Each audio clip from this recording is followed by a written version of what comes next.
बिस्मिल्लाहिर्रहमानिर्रहीम। आज हम जनाब वाला जी ये पुम्पकिन पेठे में, ठीक है जी, इसकी जी कटिंग करेंगे 1G और 2G।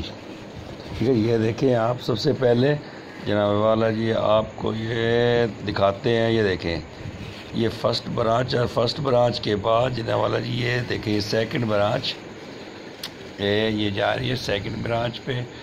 और ये देखें ये एंड पे ये देखिए कटिंग करेंगे हम इसकी।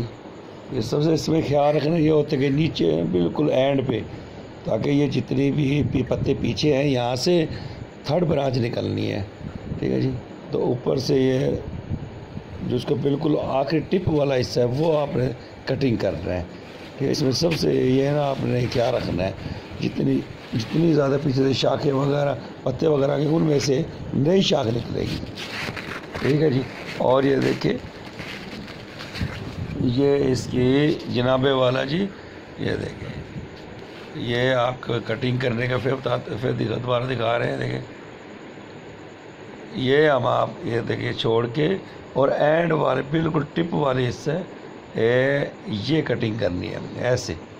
ठीक है जी, ये गौर से देख लें ताकि फिर परेशानी वगैरह ना हो। ठीक है जी। ये देखिए ये पेट की है और इससे जो कटिंग से ये देखिए ये फर्स्ट ब्रांच है। ठीक है जी, ये फर्स्ट ब्रांच है और इसको भी हम उसी तरह कटिंग करेंगे ताकि इससे और ज़्यादा जो ना शाखें निकलें। और ये शाखें जो हमें कटिंग का मकसद ये होता है कि जनाब वाला जी ये इसकी ज़्यादा जो शाखें निकलेंगी उससे फल फूल ज़्यादा लगेगा।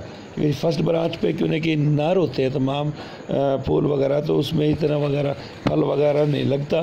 ठीक है जी, नर से। तो जो सेकंड ब्रांच होगी उससे ये क्या होगा जी, उसके बाद जो थर्ड निकलेंगी तो उसमें ज़्यादा से ज़्यादा फल फूल आएगा और वो पकेगा। ठीक है जी। तो लिहाजा इसलिए इसकी ये कटिंग हमने की है और ये कटिंग करना बहुत ज़रूरी होता है। ठीक है जी, ज़्यादा फ्रूटिंग ज़्यादा ग्रोथ के लिए।